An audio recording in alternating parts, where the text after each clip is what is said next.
Yeah. What is up, everybody? Welcome back. We've got an exciting show tonight. One I've been a little nervous about because you made me put half-naked pictures on Facebook, but they speak for themselves, and I'm super happy about where I've come in this journey, and I'm still on it. So without further ado, welcome back, Alex. Dude, thank you so much for having me. And I just want to clarify, I did not make him put half-naked photos on the internet, but He's I was lying. more than happy to organize it for him. He made the photo. Yes, I did. But no, dude, I'm really excited to be back. I'm really excited to talk about you. We already talked about me on a podcast episode, and I'm sure we'll chat some more. But I'm excited to hear about your experience working with me. Yeah, we're gonna dive into all of that today because this is gonna be a jam-packed episode. I've got to fit a lot in for everybody because for those of you that haven't seen, you're gonna be 2 weeks no podcast because next week I've got to have an emergency root canal on the day that we would normally do the show. So working out too hard. There's only like a 2% chance that I don't have to have a root canal. So we're going to hang on. I'm hanging on to that 2% right now.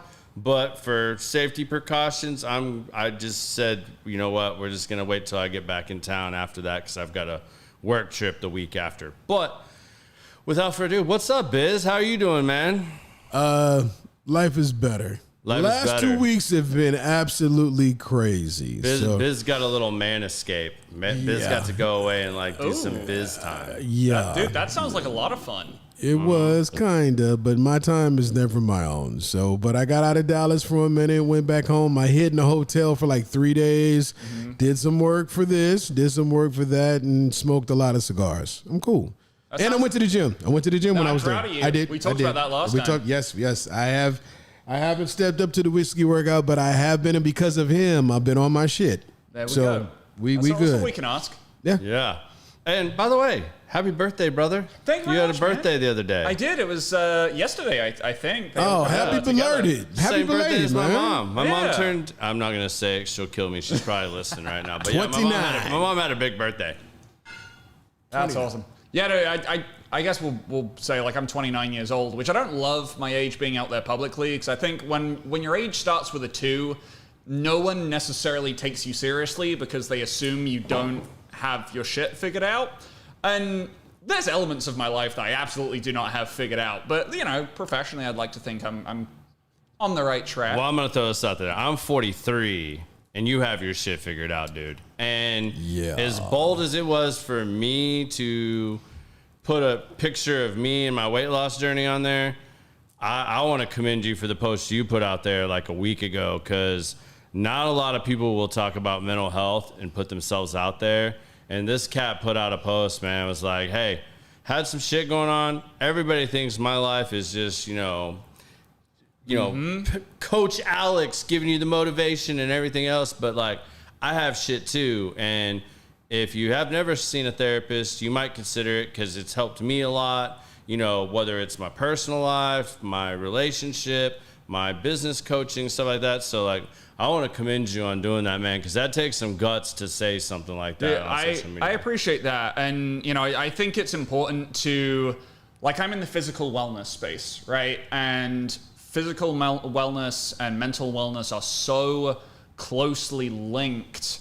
I think it's almost, don't get me wrong. They feed each other. Yeah, they feed each other. And don't get me wrong, I was nervous as shit hitting, like, the post now button. But to me, it was almost neglectful not to mention it because when your mental health is in a really bad spot, it's really hard to work on your physical health, and vice versa as well. When your physical health sucks, like it's shown that like mental health is not good, and I kind of wanted to normalize it a little bit. And I think, thankfully, guys especially, right? We bottle up feelings. We talk, but we're like, hey, like fist bumps and our version of like, talking issues through with buddies is like making butt jokes. Or even our wives. Like, I mean, yeah. I know I had this conversation with my wife a couple weeks ago. It's really hard because you put your stresses and burdens on them. You don't want to do that necessarily because like you want them to always feel secure and that everything's, on the up and up and it's good. But then like you don't realize the damage you're doing by not talking about those things either. So we got to also make sure that we check our egos at the door. Yeah. I got a little mastermind group of my boys that we do group message text, but you ever got into a situation where you feel like you're the only one going through this, and then you have a conversation and figure out somebody else is going through the same thing? Or if somebody ever told you, put all of our problems on the table, and you think you're going through the worst of everything, and when you see other people's problems, you be like, ooh, give me my shit back. I'll take my problem because you got something really going on over there. But you never know that unless you sometimes find a place or a space to express it. 100%. I think one of the healthiest things for my relationship actually was finding someone outside the marriage to just process stuff with. And like you said, not burden your other half. Not to say you should never talk about it. I don't think we're trying to say that at all. Yeah. But, just having someone who is professionally trained to help you work through your own stuff. Yeah. Like for me, I don't think we talked about my childhood last podcast episode, but I was an overweight kid and I got bullied a lot. And that basically manifested itself as, and I figured this out with my therapist, was it manifested as a I'm never enough complex. And working through that, and that's why I probably have my shit together as a 29-year-old, is because I work so damn hard on stuff because it's to have your shit together. Yeah, exactly, because of this kind of childhood thing, and you work through it, and everyone has their shit, man. But having someone be able to walk you through it and connect the dots of this happened when you were a kid, this happened in college, and that's why this is showing up. And once you've processed it and you can see it, you then get to make the decision about what you do with that information, as opposed to it just having this power over you.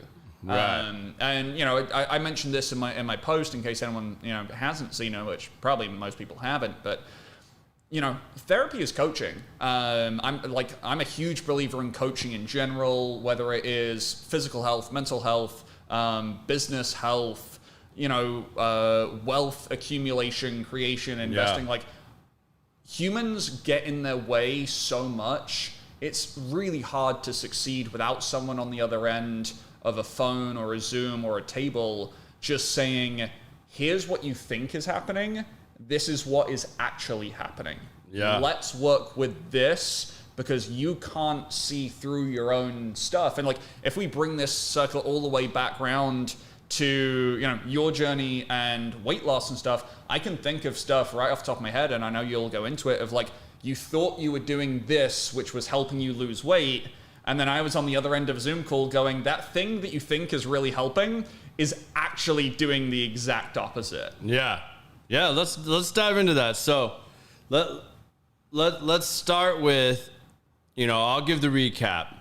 Originally, I turned Alex's program down, and he politely reminded me that he probably wasn't going to select me for his program either on the last episode. So if you missed all that, go back and check that out. It's one of our higher viewed episodes.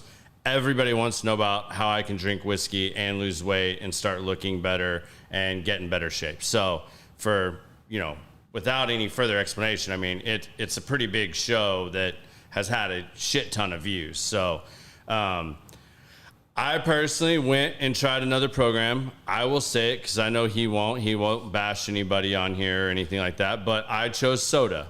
You all hear the radio ads on whether you listen to XYZ talk radio, sports radio, or listen to music on local radio, you're going to hear their ads and stuff. I put it right there with the men's tea clinic. You're going to hear those ads, and that if you're a 43-year-old guy that is fat and out of shape and you're a little tired in the afternoon, or you're taking frequent naps and you feel like shit, you just need a little testosterone in your life.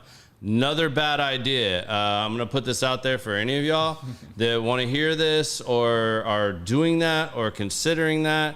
Don't do it. There's a reason your body gradually starts producing less testosterone in your life.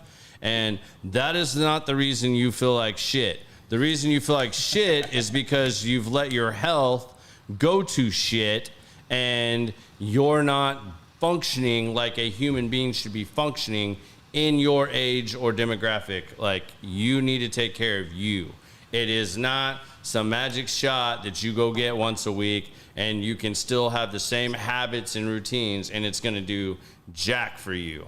It's actually probably going to cause you problems. It caused me, with a history of family heart disease, to have elevated, like, stroke level blood pressure.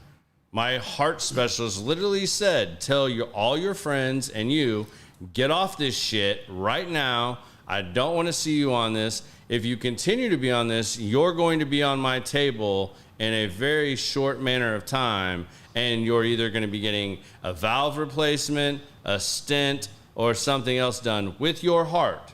So this is something that you can take care of and address. And I will also say, while I'm thinking about it, that during Alex's program, and it was only about week 5, I think, I had to have the 1-year follow-up with her. Mind you, I was not doing anything really prior to engaging with Alex. I was 6 foot tall, 241 pounds, out of shape, eating like shit, eating out all the time, all those things. And with the modification I made with Alex, my blood pressure, and had been for the few weeks prior, because I started tracking it again once or twice a week, just so I could tell her, like, hey, this is where I've been. I was 120/74. Which is like, insanely good. Which is insanely good. Like, to the point that when I saw her, she's like, okay, you've lost some weight. Your blood pressure, like, what are you doing? Why are you doing it? And tell me a little bit more about it. And if you keep doing this and you get any lower, we're probably either going to have to reduce some of your meds or take you off of them, because if you start dipping way below this, that is not good either. You know, like, you're in the perfect zone right now, and you're still telling me you're losing weight and plan to lose weight. So, yeah, I am all hoping right now that, like, the cholesterol pill, I'll probably never get rid of, because that's genetic. Like, that doesn't matter necessarily how good a shape you're in. I mean, it's possible, but highly unlikely I'll get off that one. But to lose the other 2 blood pressure pills, that's huge. And you know, from when we first talked, I said that was one of my number 1 goals. Because, like, my dad had his first heart attack when I was 14, died when I was 24, and my dad was only 56 when he died. I mean, so that has always been something in the back of my head, childhood trauma, you know, that, like, you know, I had a big scare too right before COVID. I was in some of the best shape I'd been, and unbeknowingly, on X day at the gym, I pulled both my lats. Oof. The next day, I didn't know I'd pull my lats. I went back in and we did chest. Well, doing that with pulled lats caused me to strain my diaphragm, strain my intercostals, something else, and then I had severe lat strain. So the next morning when I woke up and tried to get out of bed and I got to here, it took my breath away. And that's scary. I got myself through a shower, getting dressed, to work. By the time I got to work, I was like, this isn't getting better. This is getting worse. And I ended up driving myself to the hospital, called my wife, had a panic attack because that freaked me out, because every symptom I had was how my dad described a heart attack happening. Oh, damn. Because, you know, it was pulling me from both sides. So I couldn't tell if it was my back, my chest. I thought I was having a heart attack. And then I started having a panic attack on top of it. Right. Which feels a lot like a escalated everything, because now add adrenaline and all that to what I'm doing. And it was a really bad situation. I was in the hospital for 3 days. Good news was they ran every damn test you can imagine on my heart and told me, like, hey, you're good. You just really screwed yourself up in the gym, and no gym for like 30, 45 days. Like, you need to let your body heal. So all those things, my point of telling those stories is because I know some of you are going to relate to that, or have, or hopefully not, have one of those experiences, and you can know that, like, you can fix these things and you can do this. So on that note, actually, I think it's quite interesting, and this is an observation of me working with people. Most people come to me after an oh shit moment. And an oh shit moment is something like you just like described. It's like an event where they look at themselves in a photo after a podcast or something and they go, oh shit, I'm fat.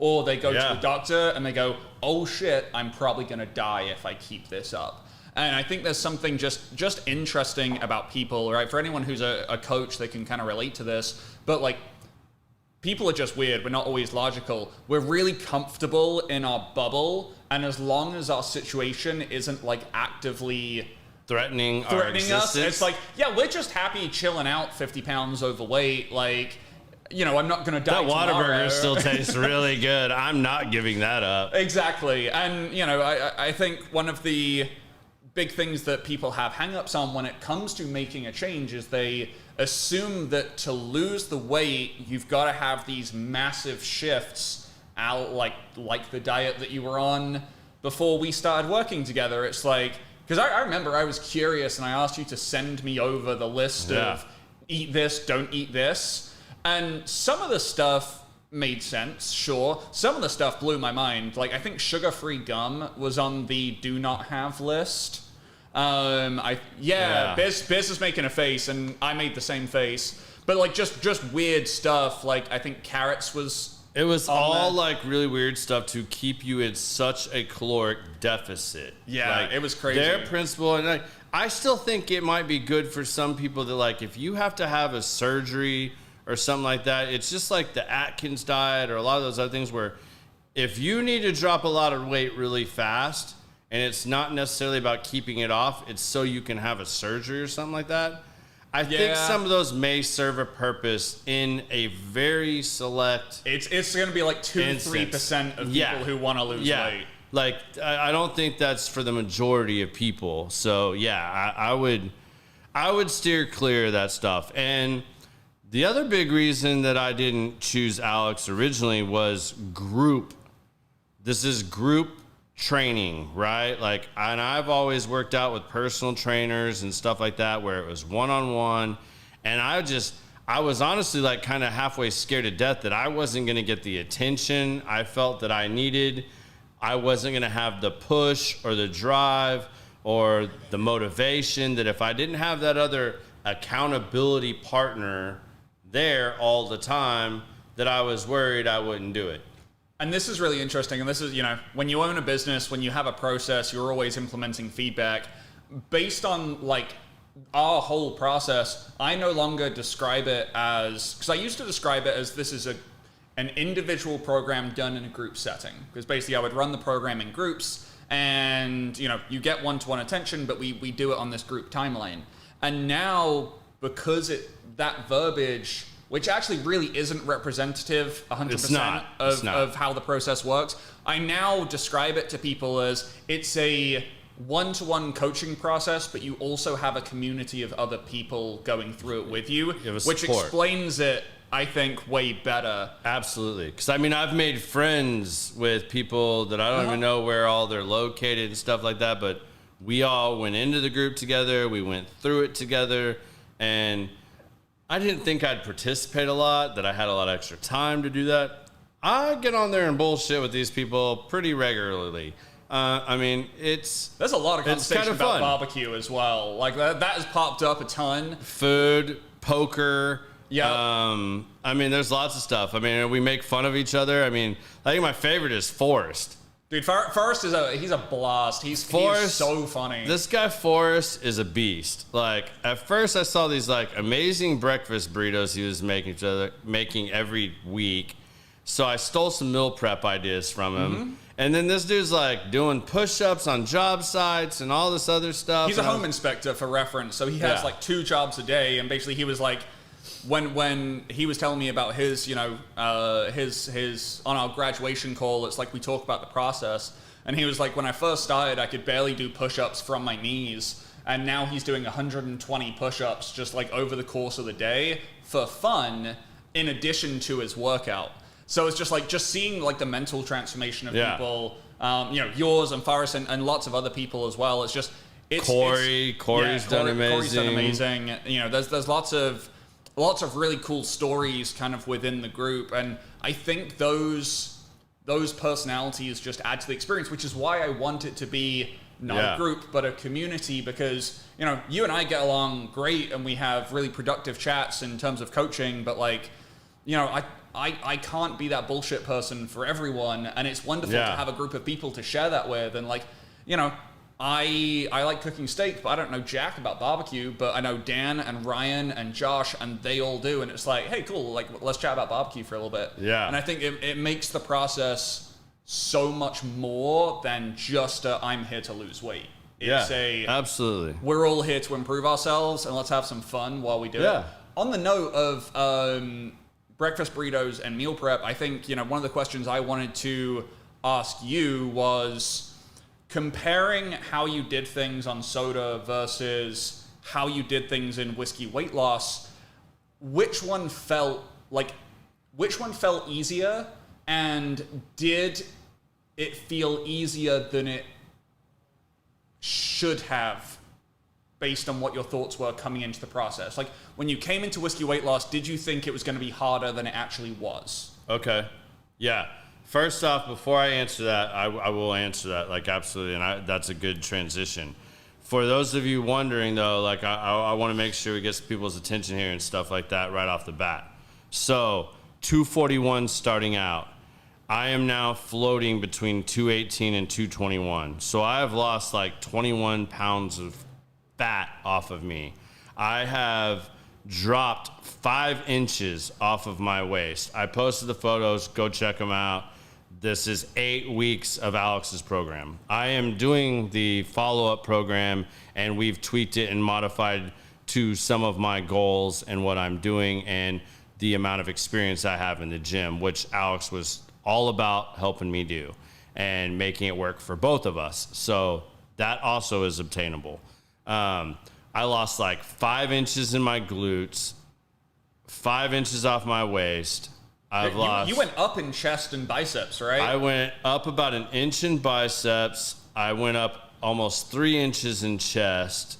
Which is insane. And so when Garrett says when he lost, 21 pounds, he actually lost more than that, because when you think about the math here, right, a change in body weight is the product of how much body fat you lose and how much muscle you gain, right? Every pound of muscle gained effectively hides a pound of fat lost.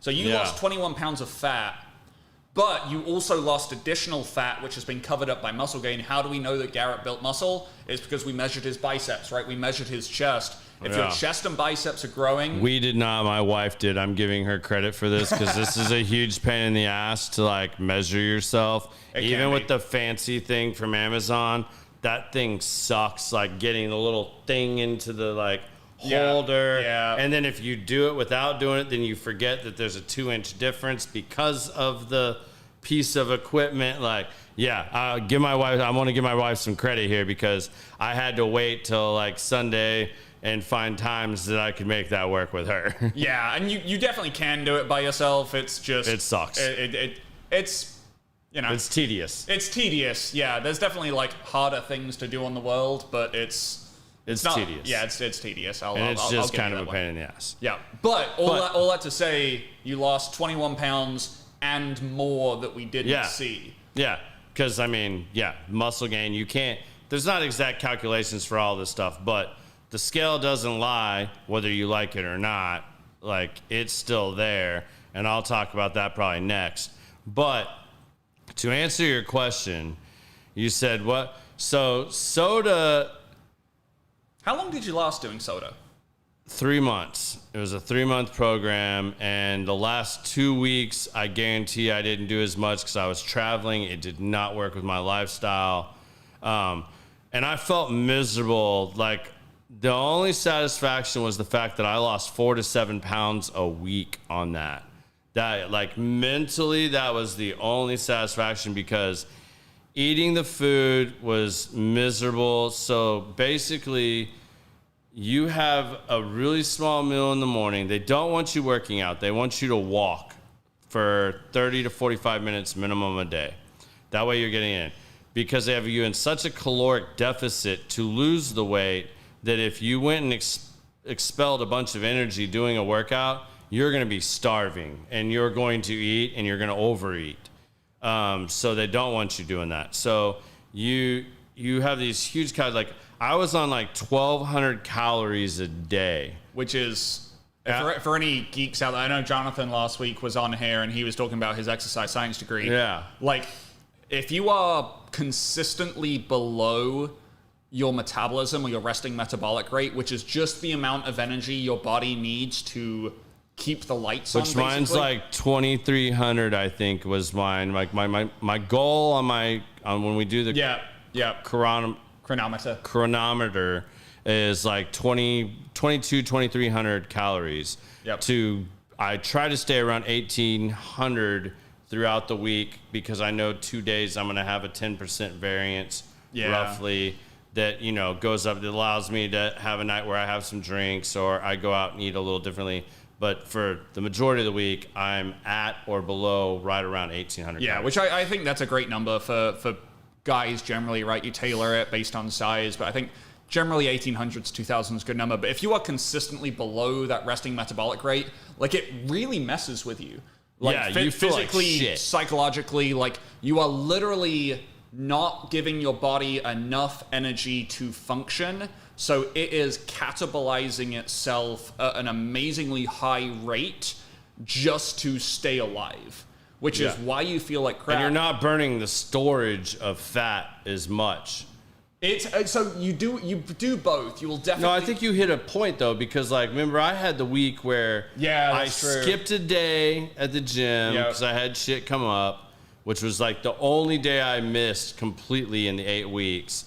I missed a day, and then on a Friday night, I ended my night of my 10% night, eating a double meat cheeseburger from Whataburger and half a thing of fries. And I lost 5 pounds that week.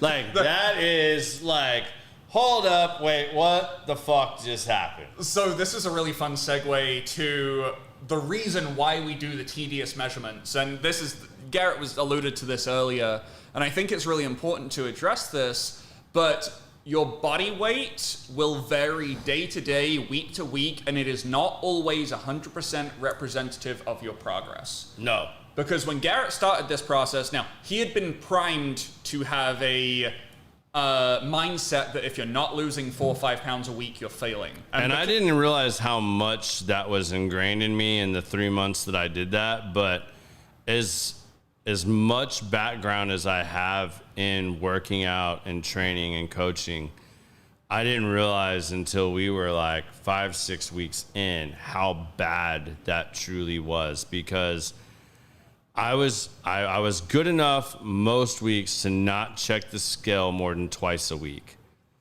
And the scale will fuck with you, like mentally. Like Facts. I do not recommend, like, I remember when I was trying to put on weight, I'd wear like a big hoodie or something like this, and I would intentionally, like, getting out of the shower, I would do like the girl rap with the towel so that I didn't see myself in a mirror, and I'd wait a week or two and then see the progress, just so that it wasn't like daily. Like, you can't see so much stuff on a daily basis. Same thing with the scale. Water, sodium, all these things fuck with you and move your stuff. So, like, I think I said something that you really latched on. I know you want me to say this on here. Like, don't just get hung up on the pounds. Because, like I said, I'm 2 or 3 weeks now of yo-yoing between 218 and 221. 2 or 3 weeks where typically I lose at least 2 pounds, even in Alex's program. And 1 to 2 true pounds in a week is very hard. Like, it's a lot of work. It's a lot of dedication to do it and do it the right way. But if you just get hung up in looking at that, and Alex does kind of fuck with you because he asks you to do all your stuff on Sunday, knowing that most likely your cheat day or your overindulgence day was Friday or Saturday, and he wants you to take progress pictures and measurements and all that stuff, that could kind of mess with you. And there's some days that I waited till Monday morning to do it, just because I knew I needed that other day, get back rehydrated, be in a little better place, sodium, water.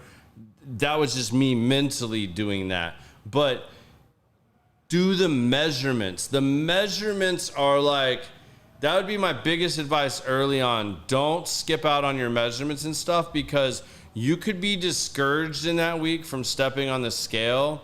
And like, I always did my weight first, and I think it's in that order for that reason. I did my weight first, because like, then you're like, shit, I was 222.2 last week. I'm 221.2 this week, and I killed it.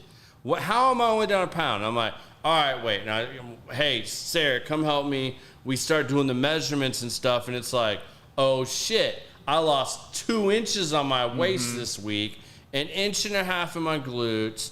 I gained a half a pound or half an inch in my arms or my chest, one or the other, usually not both in the same week. But, you see these things and you're like, okay, now it makes sense. Like, don't just get yourself hung up and so caught up on that scale, because you need both. You need to check the 100%. scale and then do your measurements, because I promise you, most times when the scale makes you want to like throw it into the wall or out the window, the measurements are then going to go, oh shit, I did achieve something this week. Yeah. Like, I made progress. Like, I'm good. Like, and one of the questions I always ask people to kind of illustrate this point, and Biz, let me ask you, if you had the choice between, and you can only have one, you can drop 10 pounds, right? The number on the scale drops by 10.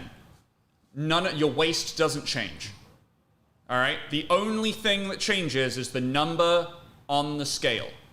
Or the number stays the same on the scale, but you drop 3 inches from your waist. Give me them inches. Exactly. Right? The inches represent something. The scale is just a number. But we have been so conditioned by advertisements, media, commercials, magazines, all of these things to where scale. And at the end of the day, the scale is literally just a number, which is great to track over 8 weeks, 3 months, 6 months. But you experienced it, right? Ups and downs. Actually, absolutely. I'm going to talk about Josh for a second. So Josh is another one of my clients. Shout out to him if he ends up watching this. But he went to a family vacation at Disney, right? And he was on it. Josh is one of my just like really, really dialed in people.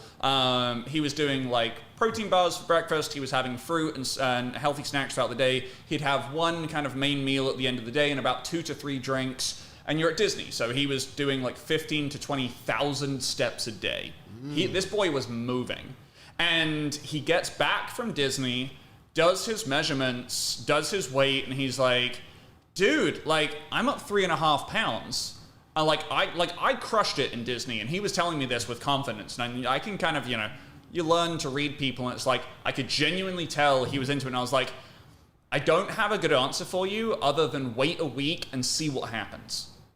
And so he did. He trusted me. He was a great client. He listened to his coach. And what happened 1 week afterwards was that everything went back to normal. He got back into routine. And, if he was here before Disney, he went up 3.5 pounds at Disney, and then he dropped 7 pounds from the mid-Disney peak. So he dropped 3.5 pounds over the course of 2 weeks, but in that 1 week, his weight dropped 7 pounds. So it's just a really clear, obvious demonstration of how body weight can just fuck your brain up if you put too much attention in it. I analogize it actually to I'm going to assume you've got some money in the stock market, investments somewhere. Like, if you look at the stock market every day and you get emotionally attached to the fact that you just lost $200, $2,000, $20,000 in a day, a week, whereas if you can just look at it with no emotional attachment and understand it's a data point on a longer journey, you're going to be making much better decisions. Isn't, for all of you though, this isn't easy to do. Like, that's why you need a good coach like Alex though, because we had these phone calls. We had these text messages. we had these messages in the group chat multiple times. like multiple times, and I'm like, bro, like if the end of the week gets here, I'm gonna be really fucking pissed. And he's like, calm down, like you're putting in the work, man. Like, hey, remember last week you only went down a pound, but you lost 2 inches off your like gut. Like that's huge. And holy shit, remember the week you lost 5 pounds and you ate Whataburger, like, and you missed a workout. Like, sometimes you need a coach or somebody to remind you that, hey, like, the world isn't ending. You're still putting in the work. You're doing it. Like, you're sleeping better, right? You're feeling better, right? You have more energy, right?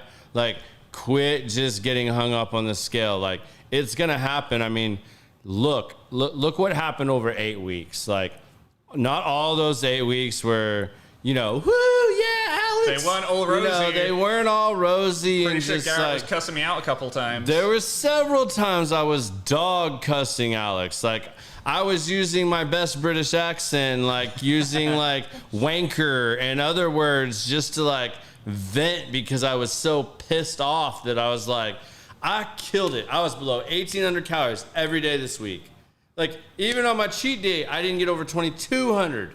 And I was like, and I lost, I'm like, I'm the same weight on Sunday. I was like, no, I'm taking this again Monday. And I'm going to take my measurements on Monday morning. I take my measurements on Monday morning. I was like, well, yeah, you did all that on Saturday night. And you had most of your alcohol on Saturday night. Like, your levels were just jacked up. Like, and yet, if I'd have just stuck to that, I'd have been super pissed off or stayed in that mindset or mind frame. But reality was, and I mean, I know I told Alex this a lot too, like, hey man, so far the scale is lying to me. Like, I can see it, you know, Biz is seeing it, like Biz is giving me compliments and saying stuff when I'm up here and taking my picture after the end of the show, asking me what I've changed, what I'm doing. My wife is saying stuff like, the eyes don't always lie either. They may be more honest than the scale is at times. Dude, I honestly believe that, because when you have all of this external validation saying you're doing good, you're doing good, you're doing good, and I feel like that, like the scale is just like one of those old school mermaids. Just like it looks really alluring, and then you jump off the edge and then you drown. Yeah. Right. And it's just like it'll suck you in if you're not careful. And I think that's why, as Garrett said, it's like, whether you work with me or don't, you know, just find a good coach. But it's important to have someone that can interpret the data you're recording, right? Who can look at your numbers and go, yeah, dude, like, I'm not worried at all. You fucking crushed it this week.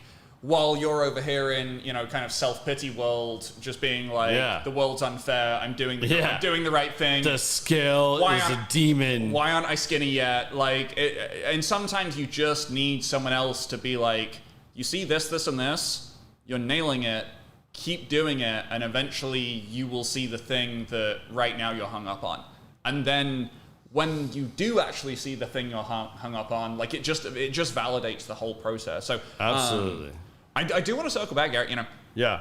What would you say when it comes to nutrition specifically, right? Because, like, my program is built out in a few ways. We have nutrition stuff, we have exercise stuff, we have mindset stuff, we have education stuff.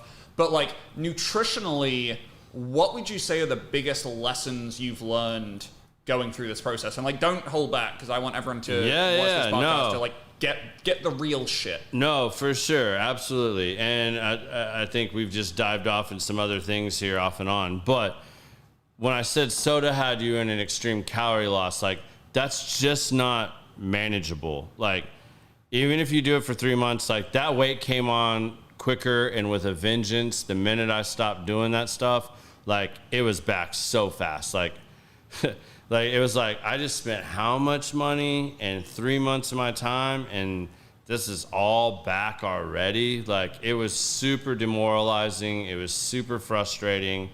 Did I follow their program to a T? No. In all fairness, no, I did not. It was too hard for me to follow. And I didn't buy into all their other motivational, and because it was heavy religion based. It was. I didn't know that. It's a heavy religion based, and it also has like, I didn't even do their follow up program just to maintain where I was, because I was like, this is absolutely fucking miserable. Like, The biggest differences I'll say, like right out the gate, is you don't ask people to change right out the gate. Like, people are going to change on their own as they start doing things and seeing progress, and it's going to inspire you to do things differently. It's going to inspire you to make small changes that eventually turn into bigger changes. It encourages baby steps. It doesn't tell you, hey, you're never going to go through a drive-through on this program. No, it says, when you go through a drive-through, here, you think this is a smart choice. Here are some smarter choices. And some of those will honestly blow your mind. I mean, like, he gave a great one out on the first podcast, the Chick-fil-A one, that I'm not going to go over it again for saving time, but go back and listen to that. Like, you think that actually sounds like it's probably going to be your better choice, and it's not. The other one, and I've tried it, you might not even be able to finish it. Like, and it's way less calories. Like, people have to learn, and you do a good job of this.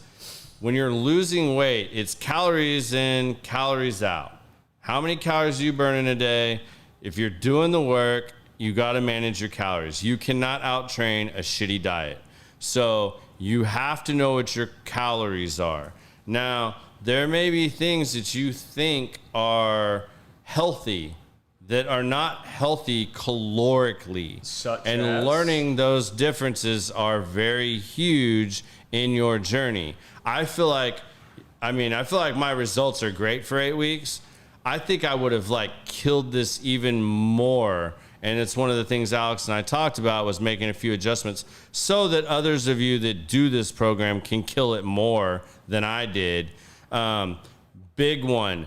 My wife and I cook with a lot of ghee, butter, and olive oil. Both extremely heart healthy versions. That does not mean that calorically that's healthy. So I would be in my calorie zone. I would have, I'd have gone through 700-800 calories between breakfast and lunch, and I would have roughly 1,000, let's just say 1,000 calories left for dinner, a drink, whatever. And I would like put in, and sometimes you got to make your best guess, man. Like none of these apps and stuff are perfect. No. Sometimes you got to kind of look at it and go, does this represent what I just ate? Yep, that's pretty damn close. I'm going to go with this. I'm not going to beat myself up. I'm not going to stress over this, because not everything has a barcode that you can scan that just instantly puts it in there. So, you and I end up having a talk after a while, and you're like, well, you're eating super clean. Like, you were like, what is your wife cooking with as a medium, or you or your wife?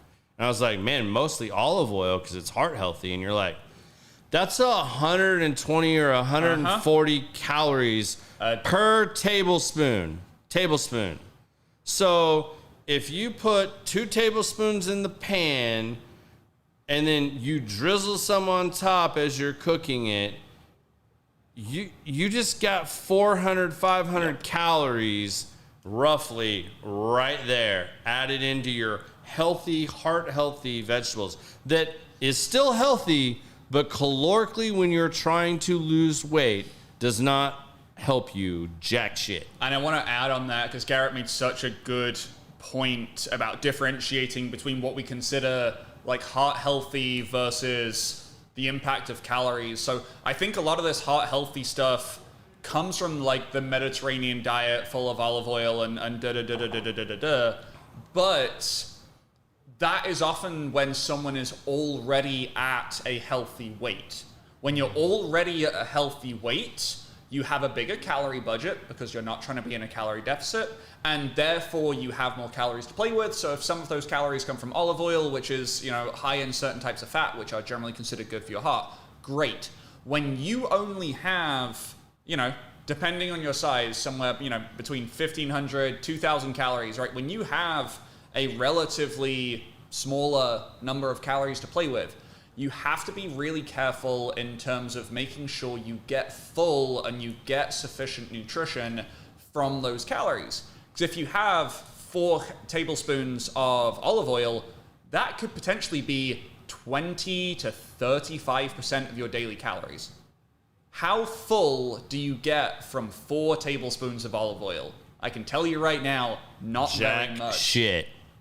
Whereas if you use something like a cooking spray, if all you are doing it for is to making sure stuff doesn't stick to a pan, you can use cooking spray and wipe out 500 calories. You know what you can do with that 500 calories? You can have whiskey if you want to.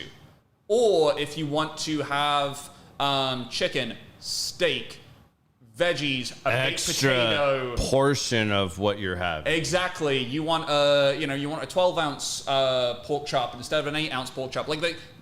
You can do so much with 500 calories once you understand some of the intricacies of nutrition, and you can get so full, much more full off that. Yeah. One of the things I do, and I'll preach it to certain clients as well, like the late night munchies hit, right? This is something we've all dealt with at some point in our life. Biz is giving me the nod. And it's like, yep. You can get air fried chicken nuggets, all right? A serving is about 300 calories, 250 to 300 calories. It's 25 to 30 grams of protein, which is the thing that fills you up. You can get a 0 sugar barbecue sauce, which is 5 calories a tablespoon. When the late night munchies hit, you can have chicken nuggets and barbecue sauce for less than 300 calories, and it hits all of the urge of savory, slightly salty, filling, right? So you can have 300 calories of chicken nuggets or 4 tablespoons of olive oil. By the way, you net 200 calories less doing the chicken nuggets. And it's those little things, when applied consistently. Absolutely. When Garrett says small changes adding up to big results, that is a really good demonstration of it. Of just, okay, small tweak. Now do that for 10 years and see what happens. Because that is totally something you could do for 10 years, right? I think a lot of people, when we think about diets, we think, I could do that for 4 weeks and it'll be worth it because I lose the weight. To me, that's the wrong way of looking at it. To me, it's what small change can I make that I will enjoy or at least not unenjoy making, and can I do that for 10 years? I don't know about you, Biz or Garrett, but I'm totally cool with chicken nugs as my late night snack. Yeah. For the rest of time. Yeah, I'm good with chicken nuggets. I normally get a handful of grapes or eat a banana. That's another one I did a lot that I'll throw out there too. Fruit, I tried not to do it a lot at night, but I would get strawberries or red grapes, and I would clean them all, bag them up in little Ziploc baggies, throw them in the freezer. And if I really had a sweet tooth or something at night, and I knew I still had the calories there to give, granted, you don't really want to have that kind of even fruit sugar that late at night, but it's better than a lot of other things. Yeah. I would go grab that little baggie out, man, and sit there, and you eat, a cup full of frozen grapes. It's gonna kill that. Absolutely. The other good one, and Jocko Wilnick, I want a sponsorship. I want to promote your shit, but I also want to have you on the podcast sometime. He's in my top list of people I want on the podcast of my famous people. Yep.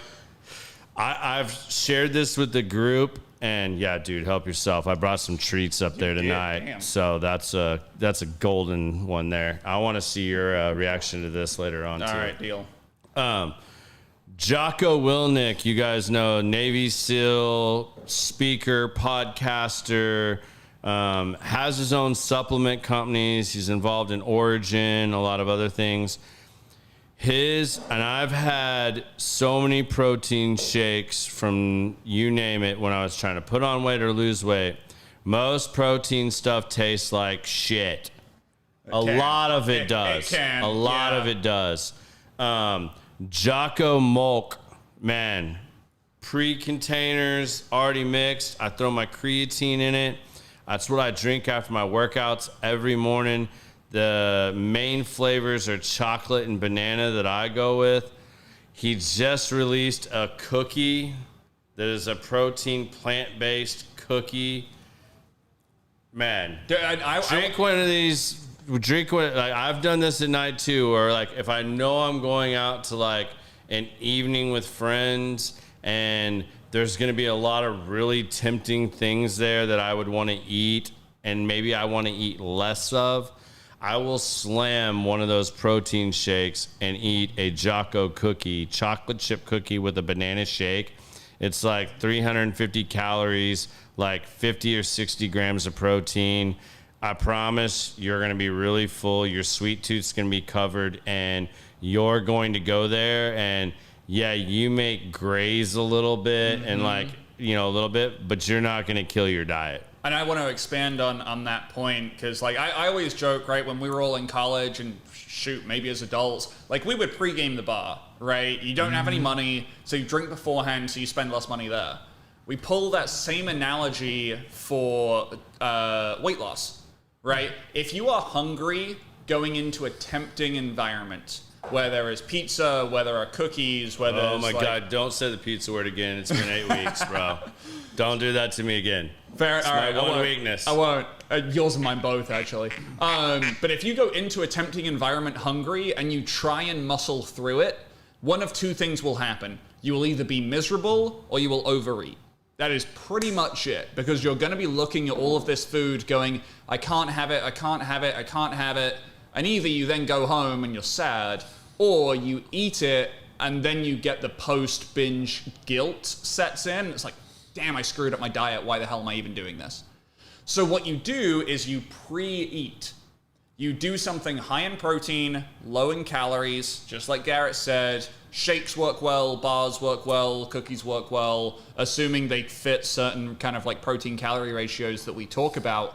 But what it does is it allows you to go into that tempting environment without being hungry, right? You are being proactive instead of reactive. And this is something we talk about in the program as well, where it's like, you always want to be thinking ahead and planning. It's like, okay, if I know I'm going to be around tempting food, how do I make that food less tempting? How do I think with my logical brain and not my, oh shit, I'm hungry brain?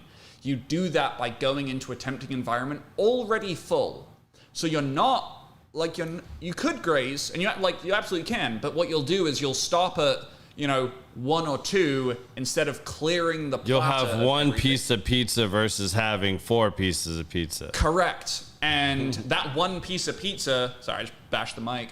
That one piece of pizza plus the shake plus the protein bar or cookie or whatever, that's basically your dinner at that point. And when you break down the calories and the macros, you actually had a decent meal. Yeah, you didn't kill it. That. You didn't ruin a day. You can do that, and that I think is one of the... I don't know. But that's what you do. That's what your program allows people to do. Like, you're not changing your life to where you're meal prepping 100% of the time and you're never going out to eat. You're never going through drive-thrus. Life just isn't happening, you know, and you're in this perfect little bubble and you're staying in your macros every day. And, you know, you have $1 million in trifectas, you know, sending your meals all day long and you're hitting the gym twice a day. Like, that shit doesn't happen. And if it does, you're probably going to be a bodybuilder or something. Or you're a crazy. Hollywood A-lister. Yeah, like, and you have just ungodly amounts of money. Like, you can't do that shit. Like, the big thing with Alex's program is like, you're making small, viable, doable tweaks. Effectively, and he's teaching you methods, and he's created great books and letters and apps that send you information and documents and PDFs that, like, you know, he just did one for all of us that was like, he picked the top 10 or 12 fast food places and said, here are the top like 10 things or whatever at each one of these places. Like, I'm going to give 2 examples here before I forget that I think is important to get to. So like early on, I remember I was trying, like, cause he didn't give you a whole lot at the beginning. It was more just getting you back into the routine, giving you a little bit, making sure you're doing your checklist, kind of just easing you back in. And one day I remember me and my wife were like, all right, let's just order Jersey Mike's tonight. And I ordered Jersey Mike's. I ordered the tuna salad with just veggies. And I was like, yo, that's pretty solid. Like, that's what not kind bad. of bread, though? Did you have it? Yeah, I had it with the bread, like just normal meal, man. I mean, like, I had calories to give for dinner. Like, it wasn't killing it, like, you know, but I want to say when I talked to Alex about that in my call the next week, Alex was like, hey, that wasn't a bad choice, but if you made your tuna salad, that would have been better because you could have controlled it with like light mayo, yada, yada, yada. And he was like, but let me look real quick and tell you all the things you could have had that maybe you would tell me taste better or you think would be more fulfilling and that you would have chosen otherwise if I told you that you would have intaked less calories. And, I'll never forget this. You know what my other choice was, Biz? I could have ate a Philly cheese chicken sub, like the full-size one, with all the veggies and all the shit on it, and saved like 350 calories over the tuna salad or tuna fish with veggies. Yep. I don't know about you, but I would have way rather have ate that chicken and cheese Philly sub than a damn tuna fish sub. And that's just a great example of you don't know what you don't know. And not everyone checks the menu of every place, right? No. So, one of the things we should. Not all of them have great stuff online though to tell you either. To let you know, some are better than others for sure. So one of the things if you take anything from this, it's look at labels, look at menus, and actually examine the calories on stuff. But a lot of what I do for clients is take all of that information and just, pun intended, distill it down into something very easy to use. So the fast food resource that Garrett kind of alluded to earlier, I just went through I think it was 10, maybe 11, most requested fast food restaurants from a poll I did inside the group. Yeah, it was Chipotle, Whataburger, Wendy's, McDonald's, Taco Bell. Yeah, all the big staples y'all can think of. So this isn't just picking out, I just want to make sure this is clear. Yeah. This isn't picking out healthy sounding fast food. And honestly, this isn't just Subway and Dude, I tried to do Panera Bread. Yeah. So Panera Bread is really challenging because not much of their stuff has a lot of protein in. And the way I rank a lot of food is by comparing their calorie to protein ratio. Basically, how filling is this food going to be for the calories? Stuff like Panera Bread that maybe has a healthier kind of connotation to it, often there's just a lot of olive oil, stuff like that thrown in there. And fancy bread, which people assume to be healthier, it's just not the case. So, dude, I would take Chick-fil-A over Panera Bread for a drive-thru every single time. I would take Panda Express over... I did it today, dude. I had to go by North Park Mall today to get a couple shirts for this trade show I'm about to be at the rest of the week. And I went into La Madeleine. Yep. And I'm looking at it, and I'm so I went to the app, and I was tuna fish croissant or something like that. And I was fuck me, that's 900 calories. Dude, it can be bad sometimes. And I was looking at that, and I'm after I did that, I was just you know what? Nah, I'm going to scratch this. I was I went and hit the other store, went home, and instead I ate one of those packages of prosciutto, cheese, and little bagel sticks, and things. It was just it was 200 and something calories with a good amount of protein, and I was that's totally gonna get me to dinner tonight when I get home. That's perfect versus eating something that sounded healthy at La Madeleine. Even some of their breakfast, I was everything was 700 plus calories. Mm-hmm. The protein mix wasn't very great. It was okay, but I just had to make a decision, stand in line, and I'm trying to bounce between Chronometer and their website, and I'm it's not worth it. I know I'm gonna have some drinks tonight. I'd rather keep it down. I've got a trade show to work. I know I'm gonna be drinking this week. No, today's the day. I'd rather keep my calories down, and I did that. And it wasn't hard. No. Once you know how to make adjustments and you see I could have this or I could have that. Once you kind of get to a point and we talked about that, like that I thought, and I think you've made changes for the new program to where people get a lot of that information earlier on. Yeah. Just so that they're making better decisions, because that'll help encourage them through the process, which I think is really cool and crucial. But like once you start learning some of these things, it's like you can make a choice. Like I could have this or I could have that. Like I just said with the sandwich earlier.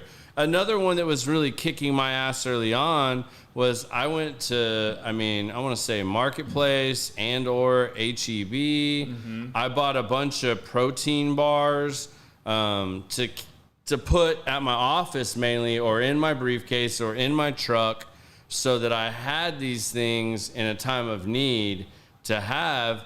And I remember in like week 3 or 4, and you were seeing my log and reviewing it, and we had one of our calls, and you're like, bro, I know you bought a lot of these apparently because you're eating them regularly, and they must taste really good, but these like ratios are not like helping you a lot. Like this might be a sticking point for you. Like, yeah, that keto crisp or keto this or vegan that or whatever you want to call it bar. And it's hard because sometimes you find them and they appear to be healthy. They look healthy. And maybe even calorically, it looks like it's okay. It's probably not. Like, and he teaches you this in the program, the ratio of calories to protein and carbohydrates and stuff like that you want to stay in, you need to take that into consideration. And I told him, like, just like the fast food list, there needs to be a protein bar list of people that have done this and weed out the ones that taste like shit, because there's a lot of them that are horrible. There's some bad ones. So get the good ones. Let's create a list of the good ones that taste good to most people, and that 3 out of 5 on the list that you try, you're going to be like, okay, that's totally doable. That was good. That oatmeal raisin one's better than this chocolate chip one, or this chocolate chip one's better than this, Oreo cookie cream one. Whatever they are, because they have every flavor known to man. It's insane. And some of them are great, some of them are terrible. Like, and the brand that I really like for protein bars, I love 2 of their flavors. I'm okay with another 2, and the rest of them are dog shit. Yeah. And it's just like sometimes you gotta try. I'll promote Quest. I think Quest ones are really good. Quest does great. The brand I like is Pure Protein, just because I can get them in big packs, like Walmart or on Amazon and stuff. But yeah, like I remember specifically that conversation. You were grabbing these protein bars. These Keto Crisp, they're literally like, they're so small. They're like this big, but they're chocolate chip or oatmeal. I think oatmeal. One's oatmeal, one's chocolate chip. They're literally like this big. They totally do the trick when you need them in a crunch. But they're literally like 250 calories. 250 calories, and they're like 11 or 13 grams of protein. Which is not great. For reference, and I don't mind sharing this, we're looking to try and get, for every 100 calories, somewhere between 8 to 10 grams of protein or more. Right? And with something like a protein bar where it's really easy to hit that 10 grams per calories thing, like when we were going through your food diary, it was just like, this is really low hanging fruit. Like you swap this protein bar for that protein bar and you're adding 10 to 20 grams of protein a day off of that, but also losing 100 calories. And if you want the secret to losing weight and not hating your life while you do it, is to get your protein higher. Your fiber higher. You can do it, okay. And keeping your calories lower where you can. Like, it's, I don't know. To me, maybe I've been in like this space long enough. To me, it doesn't seem too complicated. But then I think people get so misled by all of this outside media that just goes... Or the fact that it says it's healthy. Dude, there's one that cracks me up. It's Costco, and I think it's called the Perfect Bar. And it doesn't hit the ratios that I like from a protein bar. And I'm like, that's fair. How is the average person going to know that the Perfect Bar is actually not that great. I mean, for we weight talked loss. about it. I found a book in my grandma's house. It's the ice cream diet. Yeah, dude. I still want to read that. I mean, I might try that after all this. Like when I have some more calories to burn, see how much weight I can lose just eating ice cream. I mean, that sounds pretty amazing. As a professional, I cannot recommend that you do that. Yeah, I wouldn't either. I say that totally kidding. I just think it's funny to have that book on my shelf, and when certain people come over, I'm like, hey, check this out. You want to read this book? Yep. For someone, just to mess with someone, for someone who has not followed your journey at all, just when they ask how you lost weight, just present them with the pink ice cream diet book and just say it was. You know what? That's a fair thing, and that's a good little segment there too. Like a lot of people have asked me, and people have started noticing that I'm dropping weight. You know, like they ask questions and stuff like that. And, you know, it is fun to mess with some people and tell them crazy ass things, but. I mean, I'm super supportive. I was actually going to wear, he gave me a dope ass, like, and if you do good in the program, like, he has dope ass t-shirts. Y'all know I'm a big t-shirt fan. I support Cigars and Guns and a lot of other t-shirts from cigar brands that I really like and stuff like that. I love supporting the things that I'm passionate about. I just happened to have worn it already. I wore it to the gym, and it just wasn't washed, or I would have been wearing it. So right. It's just like this, only it's a T-shirt, and it's blasted like a billboard across here. It's awesome. I get looks in the gym all the time. The trainers just roll their eyes walking by me like, really, bro? You're wearing the whiskey weight loss shirt in here? And I'm like, I love it when people come up and ask me about it because it's, you know, I think it's a great marketing thing you've done here because you found a way to tell people, and I truly believe this. It's not a pull a mask or pull a little wool over the eyes, pull right? wool over the eyes. Like, you know, you're not trying to be shady or sneaky, but you're sending a message that, hey, you can still enjoy the things in life that you enjoy in moderation, but you need to learn these other things to be successful at what you're trying to do. Absolutely. And to get yourself back on track and get yourself to a place where you can enjoy things more and you have a higher calorie budget.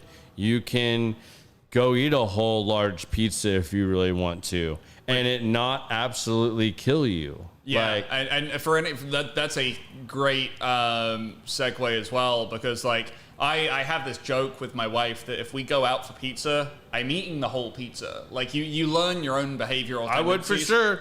Yeah, and it's for like, sure. All right, if there's a whole pizza, like I make adjustments earlier in the day. I make sure to work out that day. I try to make sure the next day is a good day. But like, if I go to a restaurant and there's a whole pizza set in front of me, like. It's an empty plate by the time I leave. I'm going to eat the whole damn thing. And you know what? There's zero guilt attached.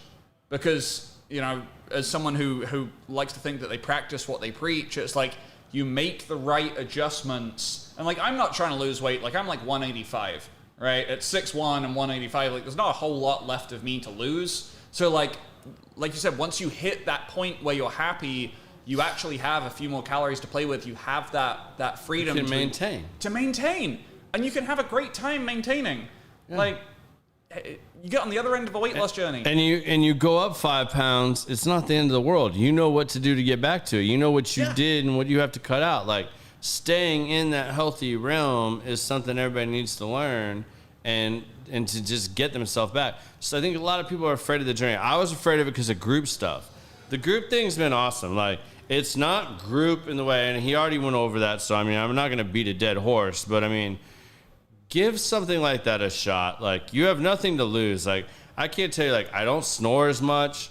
I mean, I'm sleeping better. My sleep ratings are through the roof. You know, I have all these things that track me now, whether it's my bed or my phone or I got the Oura Ring. Nice. I'm really digging this.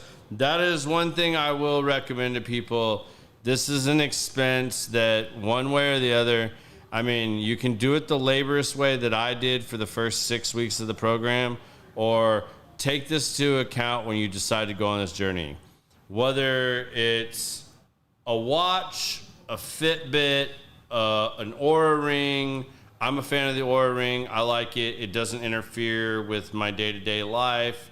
It's really easy to wear.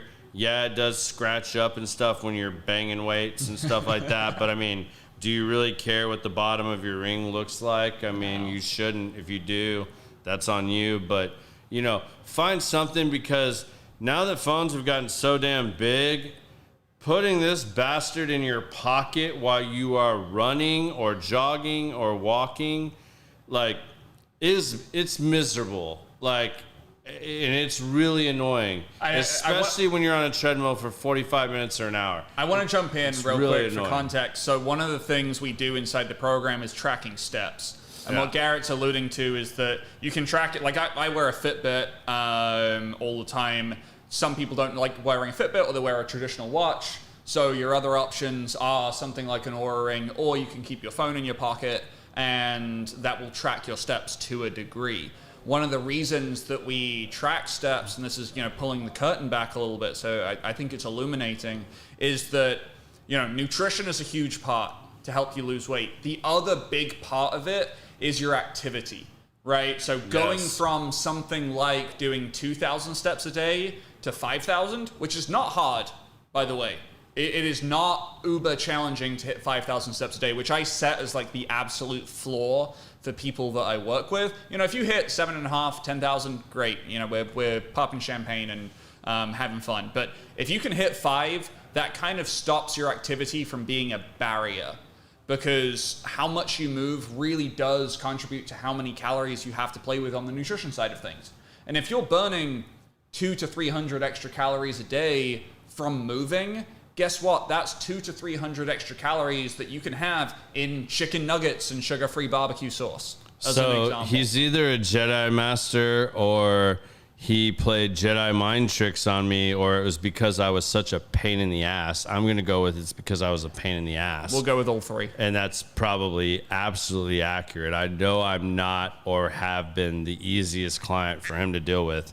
I recognize that. And I appreciate your patience with me and the way that you coached me. I can't thank you enough for that, because there were times that you're like, okay, I see why you like that or why you want to do that, but did that work for you before? And you didn't say it like a dickhead. You weren't arrogant. You weren't pushy. You were just like, did that work for you before? And in all honesty, like, one of the main goals I had the whole time was, I'm going to try to put everything aside and do your program to the T the best that I can. Which I can't tell you how much I appreciate that. I sincerely appreciate the compliment you just gave me. I want to give you the compliment back of being incredibly consistent, listening and taking on board outside advice. I think we underestimate how difficult that is. Well, it's hard too. Like, it's not easy. Like, to trust someone else. To trust somebody else and do workouts that, like, I'm not gonna lie, like, he's changed a lot of stuff too. Like, I mean, he's made adaptations. And if you have the conversation with him, which again, have the conversation, you know, like, I told him, like, hey, apparently the New Year's resolutions didn't wear off as early this year at the gym. Like, getting by the free weights and stuff like that is brutal most days at the gym, even at 5:30 in the morning. I had to go and load plates on machines or do pin stack machines. Mm-hmm. I just made sure that with my experience that I followed the intention of his workout to the best that I could. I didn't get hung up on, like, hey, there's no bench over here and I can't go do incline bench press with dumbbells. No, I went and found an incline machine that I could put plates on, or that I could do the pin stack on. And I still did the exercise that he was asking me to do. Which was albeit perfect, by the way. That it may have not been with dumbbells, but it was with bands, or, you know, I found a way to do it, bottom line. Like, I didn't skip on doing it. I may have had to make an alteration. And I encourage people to do that. Like, it doesn't have to be perfect. Like, do it. Like, as long as you're doing stuff and staying active, like, and I want to get back to the steps thing too, and that's where I was saying with the Jedi mind tricks, because he told me I had to have 8,000 to 10,000 steps a day, which is really funny because when I started looking at it, I thought I was way more active throughout the day than I was. And even when I was being like an absolute like hound about I don't give a shit if I was walking from my desk to the printer to get something off the printer, which is about 20 feet from my desk. I maybe walked 20, 30 feet to get to that printer. I was picking up my phone, putting it in my pocket, making sure that damn thing tracked my steps. You know, no matter what, I was getting something in. And you know what? Like, that worked and was pretty accurate, but when I got this Oura Ring, I was losing a lot of steps. Like, I'm just being honest. Like, you should have something that tracks you better, because as best as you can try, you're still not going to have this on you all the time. And my life and livelihood depends on this thing, so there's not a lot of times my phone's not on me, but the variance of 1,000 to 2,000 steps is a lot, especially for your mental on doing something like this. So I just encourage you that if you're going to go down a journey, start out, yeah, you may have to do this. Don't cut yourself short. You're probably getting an extra 1,000 or 1,500 steps in easily, because there's going to be a lot of times you don't pick this up. Yeah. So, you know, do it. If you can afford to get you an Oura Ring, a watch, or, you know, a Fitbit or a Garmin, or, you know, whatever it is that they have, there's lots of ways to do it. Just, this is going to get old, especially to do cardio, because reality was I was in that danger zone of what he was talking about early on, where I was only getting, I mean, like, man, I mean, I almost should just like look and go back and like not even. It was like, what, like 3,000-4,000? Bullshit. This, like, yeah. I mean, I was in the 2,000 to, you know. And while Garrett's looking, and even Sundays, like Sundays, typically I only get like 2,000. I mean, it's kind of my day of rest. I mean, nowadays I try to go to the gym still and get steps in, just because, you know, I'm pushing hard to get where I really want to be. But yeah, you go back to February, I was getting 1,000, like 1,600 to a peak of about 4,900 most days. And I want to explain. And I thought I was active. Like, yeah. And I really wasn't that active. And I want to explain why we set the floor at 5,000. Basically, when you, like, I try to base everything off of legit science, right? It makes sense to incorporate science, since ultimately the body is a scientific machine. When you consistently are below 5,000 steps a day, it is correlated with some pretty bad health outcomes, right? When you are getting less than 5,000 steps a day, you have higher incidence of heart disease, higher incidence of diabetes, higher incidence of obesity, all of these things that we are really trying to avoid so that we don't end up in an early grave. So when you can get above 5,000, not only do you get the additional kind of calorie burn associated with just moving more, but you're also getting out of that, I love that term, danger zone of like, if I do this often, I am literally putting myself in a position to have an early heart attack, to have an early stroke, to increase my chance of diabetes and stuff like that. So like, just setting these daily minimums that you can hit makes life a whole lot easier. And I think, you know, one of the big transitions that people make throughout the course of a journey like this, you know, instead of being like, the gym is something that I'll only do when I have a lot of energy, like something I did the other day, like, and it might be for you too, and I know it is for John on the podcast last week, it's like the gym becomes your stress relief place. It becomes your place where like you leave feeling better than when you went in. Yeah. And the same with steps. On days where you only move 2,000 steps, like there's a couple days I work from home and I'm stuck on Zoom calls all week doing coaching calls, or all day doing coaching calls. And like, I'll look and it's like, it's 3 o'clock and I've done 2,000 steps. And I'm like, I'm ready to murder someone or throw something at a wall. Yeah. And you need that activity, that movement, just to make sure you don't go crazy. And if you've been living in a place where you're not moving, you're not exercising, once you get to the other side of that journey, once you get to the point where you're moving more, you're eating better, you'll look back and you'll be like, how the hell did I live like that? Yeah, that's absolutely true. And I want to further that. So like, I hit on most days no less than 8,000 steps. Sunday may be the exception.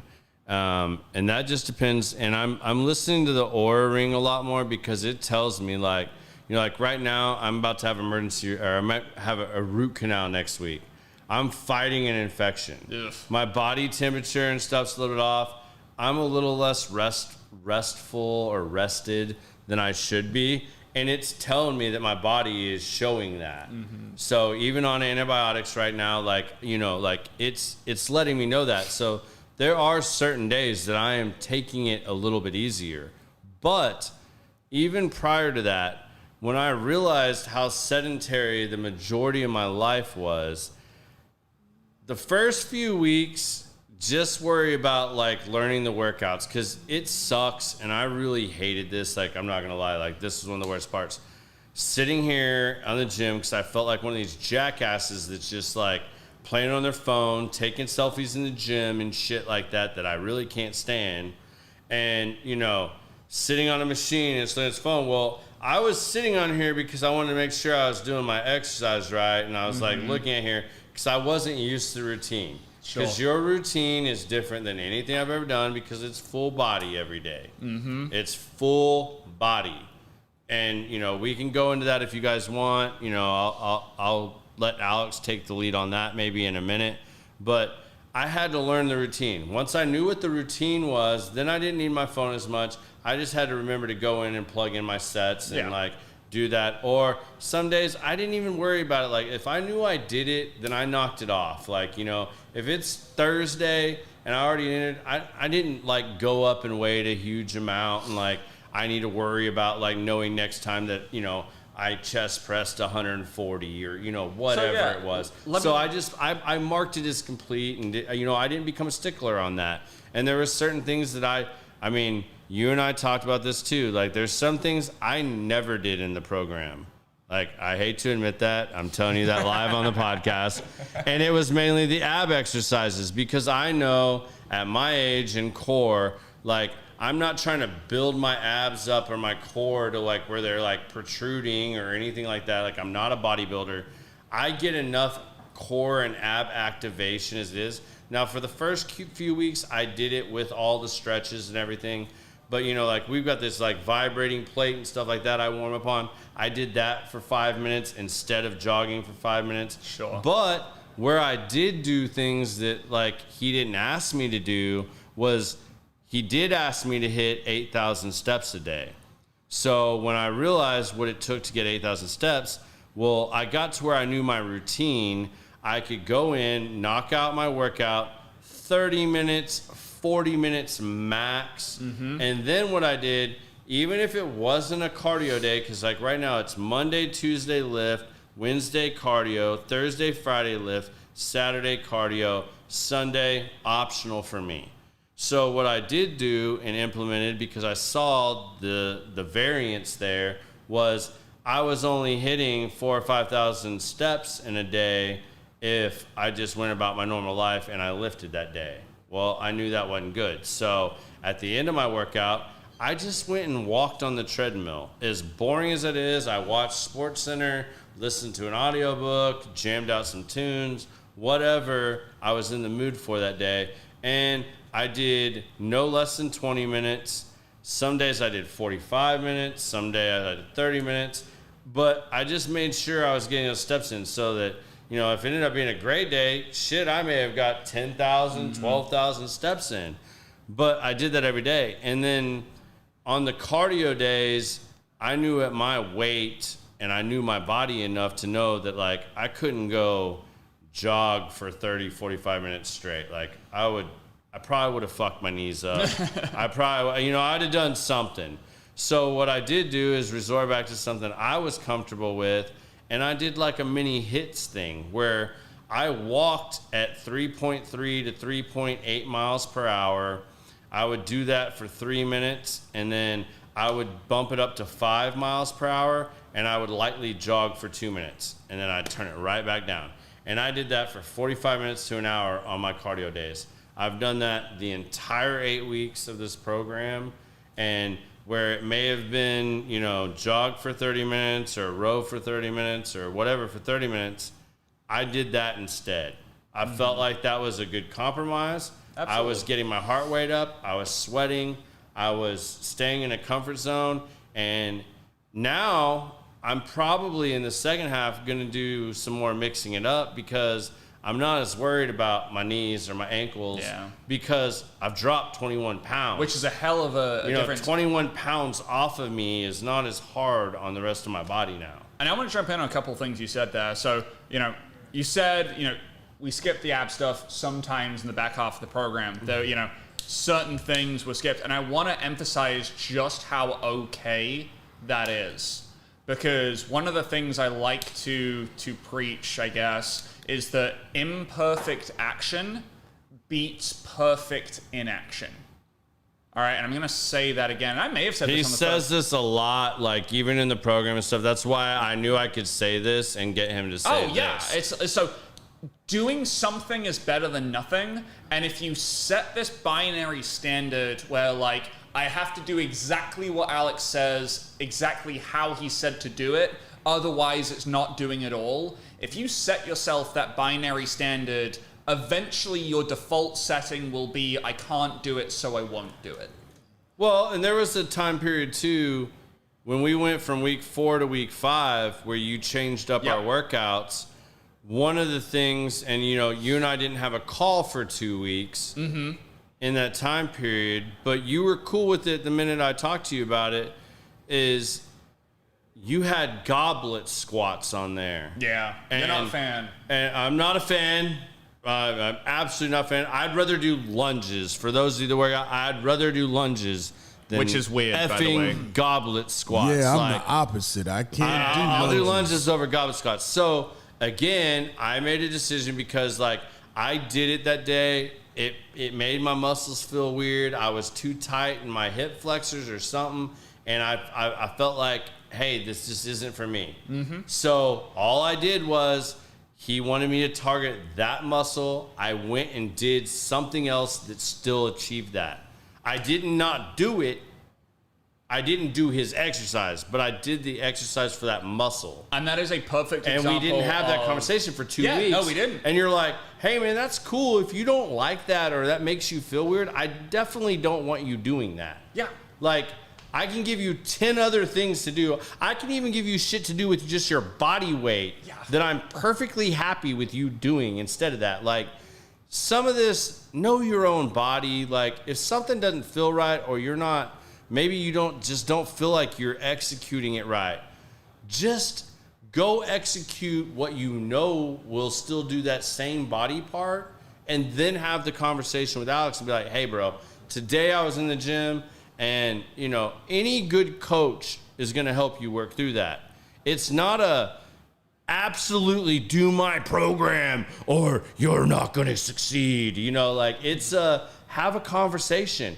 Like, people need to realize, like, yes, you have a program and the program works and you need to follow it as much as you humanly possibly can. But if there are little things that are hanging you up or whatever, have a conversation about it because there's a lot of options when it comes to fitness. Absolutely. And I think what people can sometimes get hung up on is, if I'm not doing it the coach's way, then it's the wrong way. Absolutely not. Like, a coach knows what they know, but you know your body the best. Yeah. And if a sign of a bad coach is not being able to adapt, because there are some people that squats just don't work for. Yeah. You might be one of them. Typically, it's people with really long femurs, really long upper leg bones compared to their compared to other body parts. And like, biomechanically, squats are not a good idea for those people because it just doesn't feel good. Do a leg press. You can do like leg press, you can do lunges, you can do lateral lunges, you can do extensions, leg curls. There are so many options, and your coach should be able to adapt that around you. And I want to revisit a point, actually, Garrett, about how, why we do full body exercise inside Whiskey Weight Loss. I think this is important too. Compared to chest day, back and biceps, legs and shoulders, ab day. So there is nothing, I want to stress I was this. the shitty client in this too because I fought him on this the whole fucking time. Just so y'all know. He can go ahead and say it. I fought him on this the absolute whole time because I was like, I'm bored with this workout. This is, you know, like, man, I really want to feel like I roasted something today. And he's like, did that work for you before? You know, like in the most polite Alex way. And I was I'm going to say this. Again, I stayed with it. And I was did, like, and I appreciate that. Garrett was a very rewarding client, only from the notion that when I finally got him to see it my way, it was very satisfying. yeah. But the reason we do full body workouts inside Whiskey Weight Loss is not because full body workouts are magic and significantly better than chest day, back day, arm day, leg day. It's more of a logistical thing. So if you have, you know, let's say you have a 5-day split, right? You have chest day, back day, shoulder day, leg day, and then like arms and abs. You could even do a 4-day split and do chest and tries, back and bis, legs, shoulders, whatever it is, right? Life happens. And I think we forget this. Kids get sick, work gets crazy, you go on vacation. Go out of town for business. Go out of town for business, that's a great one. It's like, okay, I'm out of town Monday, so I skip chest day. All right, that means I didn't work my chest from the Monday before to the Monday after. That's 14 days where you don't stimulate your chest muscles, right? And you can only get so much from one workout. Scientifically, it's around 8 sets per muscle group, completely maxes out the growth response for that muscle group. So if you do 4 sets of bench press and 4 sets of cable flies, doing more than that will not grow your chest anymore. Now, we don't do that. We do 3 to 4 sets per muscle group, but we do that, you know, 3, 4, maybe 5 times a week, depending on the person. So when you add that up, right, 3 plus 3 plus 3 plus 3, that is 12 sets per muscle group spaced out. To me, that is a hell of a lot better than 12 sets of chest on one day, right? Typical chest workout might be flat bench press, flat flies, incline dumbbell press, push-ups, right? That could be a typical chest day. If you space that out over the 4 days, A, you're more flexible, B, you have better recovery because you're not crying about how sore your chest is. But there's also actually an effectiveness part about this to where when you're a beginner lifter, a workout will stimulate your muscles for about 48 hours. Once you're an advanced lifter, which, you know, is more about experience level, which I definitely put Garrett in this group, really you're only getting a growth response in your muscle for about 24 hours.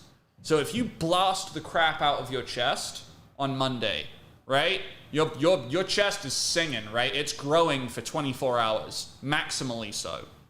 And then you get a week with no chest growth. Whereas if you do half as much volume, but you do it 4 times, then you are going to get a greater overall growth response. Now, this is a little bit nerdy, and I'm sorry if I lost anyone along the way. No, this is crucial. Yeah, basically doing half as much, or even a third as much as you would normally do, but doing it 3 to 4 times a week is just as good, if not better, from a muscle growth point of view.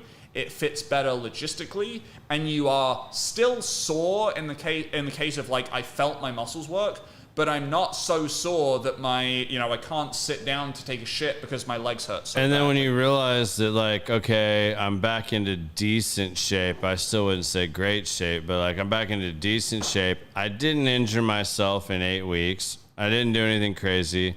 I was never so sore that I couldn't do anything else I wanted to do in those 8 weeks. I still played golf and all these other things that I do. So that was a huge win. But I also didn't not put on huge gains. And then, lo and behold, now I'm in the next program to get me through about another 8 weeks because I'm still a little ways off from where I really wanted to be. And we're working on that. And, I did bitch about this the entire time and drive him absolutely crazy. And he had to remind me and, coach me through a lot of that. But now we're also doing drop sets. And guess what? Drop sets are kicking my ass, royally, roasting me. What and is he was a drop set, Garrett? Explain to the people what a drop Okay, set so is. like today I had to do incline chest presses. So I did them on the machine where you have to load plates like a bench press. So I put a 45 and a 25 on each side, knocked out, I think the first set I knocked out 12. And then I immediately took the 25s off and just had the 45s on. And I knocked out till failure, which I think the first time I got 10 or 12. Mm-hmm. Then second and third set, that drastically drops down, you know, and you find happy mediums of weight there. But like, I felt the best pump, the best, like everything in a long time.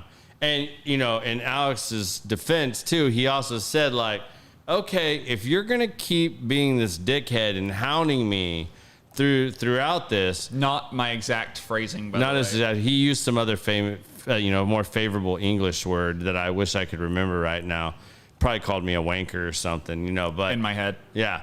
And but he was like, okay, so if you really want me to, and you don't, if drop sets, he's like, let's try drop sets for a couple weeks, just see how you do on that.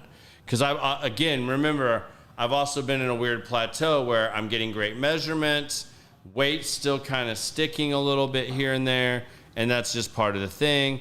And mentally, he's coaching me through that. So he was like, let's do the drop sets for a couple weeks, reevaluate. But if you're still hung up on the fact that you want to roast a body part throughout the week, he's like, I'll add one exercise at the end of each one that like maybe Monday's chest, so I'll give you some crazy ass push-ups to do. And then on the next day, I'll throw, you know, dumbbell lateral raises in or something for your shoulders or, you know, whatever, and let you do one extra set just so you're still doing it. But we're still doing full body every day. And I'm really glad that he consistently coached me that, because it's really hard. That might be harder than the soda losing 4 to 7 pounds thing for me, actually, honestly, is, you know, growing up from the time I was 16 to 39, 40, I was always trying to put on weight or tone. Mm-hmm. And every trainer that I worked out with in that 20-something year span, everything was broken down into body parts. Mm-hmm. And I did that on a day-to-day basis. Not that from the beginning I haven't completely understood your logic in what you just explained to everybody, in that it's better to hit your whole body throughout the week and have continued growth. Not that that does not make complete sense and has from the beginning, but to get out of my head that I should be more sore, that I should be roasting something every day. Actually, while I'm sitting here talking about it, thinking about it, is probably harder than any of the other stuff we've talked about. I mean, dude, because I'm so ingrained in that, you know, before it was always, I was the super skinny guy. I mean, I didn't break 120 pounds until I was in my early 20s. Yeah. At 6 foot tall. So like everything was about consuming calories and trying to, you know, lift as heavy as I could to put on size. That always broke down into just roasting a body part. So that's probably been a harder thing mentally for me when I actually think about it. So that's thank you for sharing that. One of the really, I think, interesting things to pull from that is that I think this again reinforces the idea of having someone external to coach see the objectiveness, right? Yeah. And go through, okay, like I've been doing this thing for 20 years. By the way, is that working? Yeah. Because you never ask yourself that, right? You never ask if your current pattern of behavior is serving you. It's not that's a really difficult thing to self-evaluate well. Yeah. So I think having an external thing is so important. And, you know, I want to say this too, like coaches have coaches as well. And if your coach doesn't have a coach, I would maybe question them why. But like when I've wanted to make big physical transformations, I hired a coach because you need that external person. And then when I want to make big business changes, I hire a coach. We've already talked about mental health. Yeah. When you want to make a big mental health change, you hire a coach, you hire a counselor, a therapist, whatever it is. When you want to make a big relationship change in terms of how you both approach a relationship, often people go to counseling together. So like, I think that just reinforces it, but I appreciate you sharing like how much that was kind of deeply embedded in there. And then to jump off of that, like the physiology for any people who are kind of nerdy about this, muscle soreness is not really related to muscle growth. Muscle soreness is actually a product of your immune system. One of the old school things that I cringe when I hear, and Biz, you were really big into lifting. Tell me, did you hear the whole lactic acid causes soreness thing? Yep. It's not related at all. Like, not even close. And I don't know why it propagated so much, but... Yeah, sports. Yeah, sports. High school coaches. But basically, once you stop feeling the burning sensation in your muscle, within a very short period of time, the lactic acid has been removed from your system. All right? When do you feel soreness? 1 day, 2 days is normally when it peaks. Yep. When you look at the time course of those things, right? Lactic acid is gone within a few minutes of exercise being over, but you don't get sore for 1 to 2 days. That math doesn't add up. And we studied this in college, actually, both in my undergrad and my master's degree in exercise physiology. It's actually an immune response. So when you exercise, you are breaking down muscle fibers. And then your body has to go in and basically, clear the debris. If exercise is like taking a wrecking ball to your muscle, well, you've got to have a construction crew go in and clean away the crap before you can build something new. And that is all done by the immune response, and then that is what makes you feel sore. It is the immune cells or the immune system going in, clearing away the broken down muscle tissue. That process is what manifests as sore muscles. Nothing to do with lactic acid at all. So what we've basically done is over decades, we've associated feeling really sore with building muscle, and they kind of happen the same. Like if you are working hard enough to create a massive immune response, you are probably working hard enough to build muscle. But you don't have to feel sore to build muscle. They just happen together at the same time for a lot of people. And then you get the really jacked guys in the gym, right? It was a funny story. I recently signed up to Cowboys Fit Plano because it is 2 minutes away from my house. I know the old sales manager. I was able to get a good rate, and I was like, cool, Mondays and Fridays, like I work from home, like let's go work out at like 7 a.m. Within 30 minutes of me being in the gym, bear in mind, this is a brand new gym, and a guy comes up to me and is like, dude, how did you get big arms? And I'm like, you can't, this just kind of shocked me. I was like, why can't I just work out in peace? In the end, the dude was lovely. We exchanged numbers. We're probably going to meet up for like whiskey, and I'll tell him how to get jacked. But it was just this, like, you ask the jacked guy at the gym, right? That's where a lot of people get their information from. And the jacked guy at the gym was probably told by his high school coach 10 to 20 years ago that you hammer one muscle group, you make it sore, and then you get big. And we never took it one step further to be like, maybe the jacked guy at the gym got big, but not because of the things that he says he's doing. Mm-hmm. Also, he might be taking juice in the bathroom. We don't know. That part. Yeah, like, by the way, if you look at any Hollywood celebrity, they will never admit it, but the guys that are really jacked in the Marvel movies, 90% of them are probably on some kind of juice. Ain't no way on God's green earth that one of my favorite dudes, The Rock, ain't roided out. If you looked at him back in the day, lean and skinny, let's not even do that. Go back to Rocky 3 and Rocky 4. You can't tell me them dudes didn't juice until they all talked to Arnold. No one told him what's up.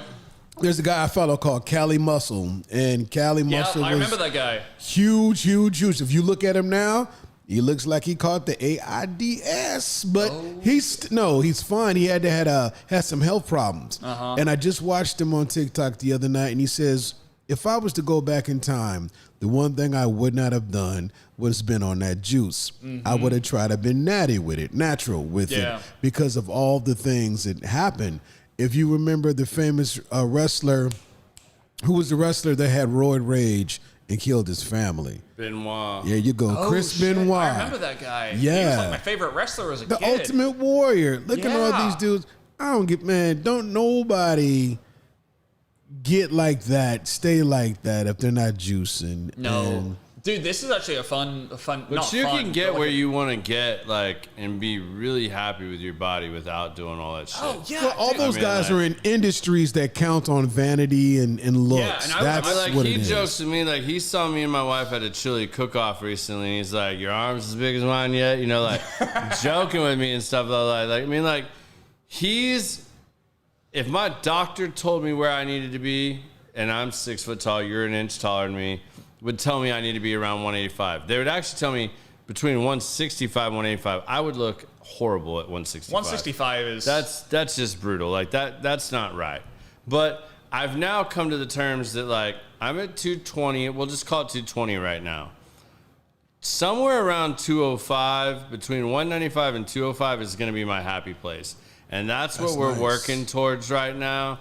And... you know, I will have Alex back on. He'll be the first three-peat. I think he's the first two-peat right now, but dude, I'll take he'll it. be the first three-peat when I get back from my trip in late May, after we finish this journey, because I'm already happy. You know, I hosted some clients and some good friends this last weekend.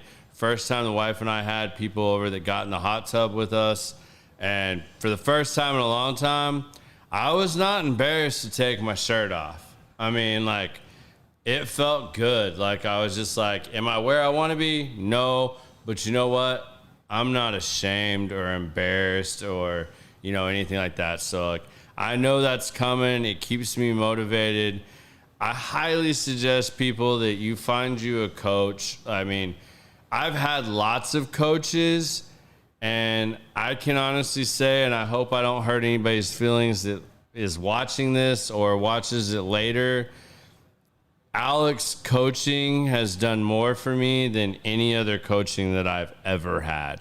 And I mean that from the bottom of my heart, man. And I truly appreciate it. I know I've been a pain in the ass. I know I've been difficult. I know I've not been easy, but you've handled it. You've handled it with grace, man, and you've been super encouraging, and you've found ways to, like, still get your point across and give a little too, and be like, hey, okay, if you really like this, then, like, fine, let me, you know, we just talked about that before I did this second program. You know, you had like a extra 30-minute call with me, you know, just out of the goodness of your heart, and, you know, just to, like, hey, all right, so what didn't you like? Like, tell me the exercise you didn't like.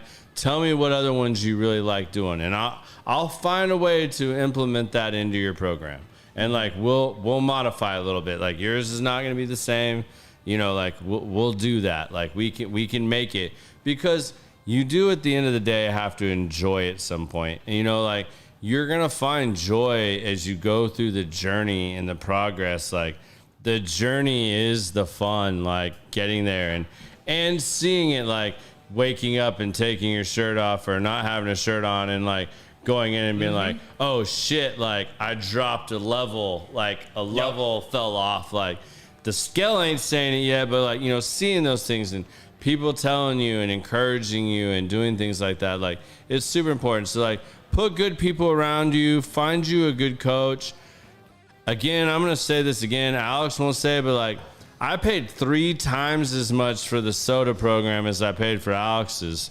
I'm just saying, like, I'm doing the second program and I still haven't spent as much as I spent on the first program. Like, maybe he needs to raise his prices. I'm not going to do that to y'all and promote that. But, you know, if you guys want a good group thing that is still very personalized, where he puts you in a community of people that will uplift you, support you, help you along the journey, give you other good ideas. I mean, like, I said again, Forrest, like, that dude's a maniac making food on the weekends and, like, has a bunch of little kids and stuff. Like, I don't even have kids, and I was like, shit, how's he doing all this? Like, I'm watching his like little like feed and like looking at it like, all right, cool, I can adopt mine this. And I was like, man, I'm using too much. Like, man, I'm putting too many calories in this. So, you know, I've trimmed it down and like become more of a creature of habit where my diet stays pretty consistent now. But I still have fun. I still go out. I still entertain. I go out with clients. My wife and I entertain. I still eat real damn good. I'll tell you, pay attention to your steaks and shit. Like, Wagyu, yes, it's good. It tastes great, but probably fat-wise and caloric-wise, not your greatest choice. Eat a little more ribeye or flank steak or something else versus just having that. So I just want to throw all that out there. If you guys have questions and stuff like that, please put them in the notes. Send us your questions. Alex is available on here. Hit him up. Ask him about his program. I'm sure any of y'all that hit him up and mention this podcast, he's going to hook you up with a really good deal if you guys want to join 100%. His program. I will have him back on. We will do another show like this when I finish the next 8 weeks, and that'll show you guys a full 16-week process of doing this. And as you guys see, I'm still living my life. He's teaching me ways to make modifications within that and not be fucking miserable. So to me, that's worth everything right there. I can't even begin to explain. I mean, 2 hours I feel like there's still so much more we could have touched on and we didn't, but we'll get there. But send us your guys' questions. I am going to be gone for 2 weeks, so no podcast for 2 weeks. And if you guys heard the end of the last one, I teased about the new podcast that we're working on May 8th. Y'all tune in to Common Sense the Podcast in my live channel. We're going to be doing, Biz and I are testing out some stuff. We're going to be going live May 8th. I dropped a teaser. You finally know who the band is. It's my buddies in Mockingbird. This isn't full on everything what it's going to be, but they were gracious enough to give us their time, do a show, and we're going to have a little mini show, a podcast. We're going to drop all that May 8th, sometime starting around, I'm going to say 6:30, 6:45 Central Standard Time. You guys enjoy that. It'll be some great live music, great podcast with the band. The band members are super dope, cool people. Down to earth. Y'all will enjoy rapping with them. And then May 9th, we'll be back with a vengeance and doing this. I'm not going to say that. Let me see here. Because next week, if I have that root canal, I'm not going live. I'm not talking. Y'all don't want to hear me talk drugged up. I'll probably just go berserk and talk all kinds of crazy shit. But May 9th, we'll be back live. May the 2nd, I'm going to be traveling, but I will be in Kentucky.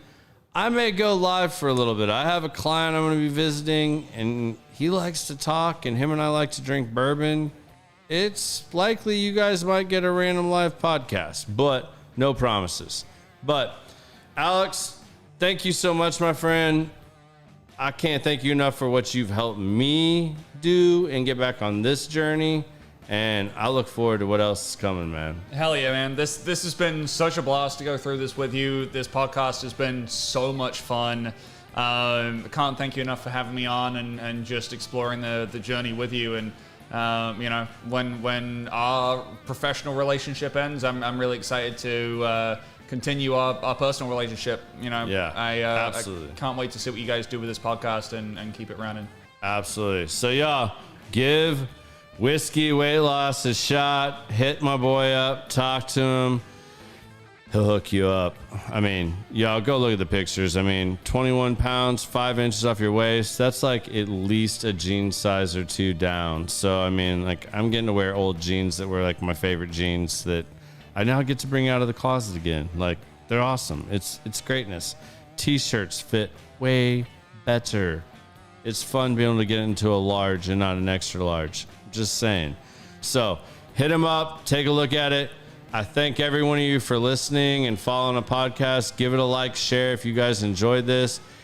And until May 8th, y'all have a good one. Be safe out there.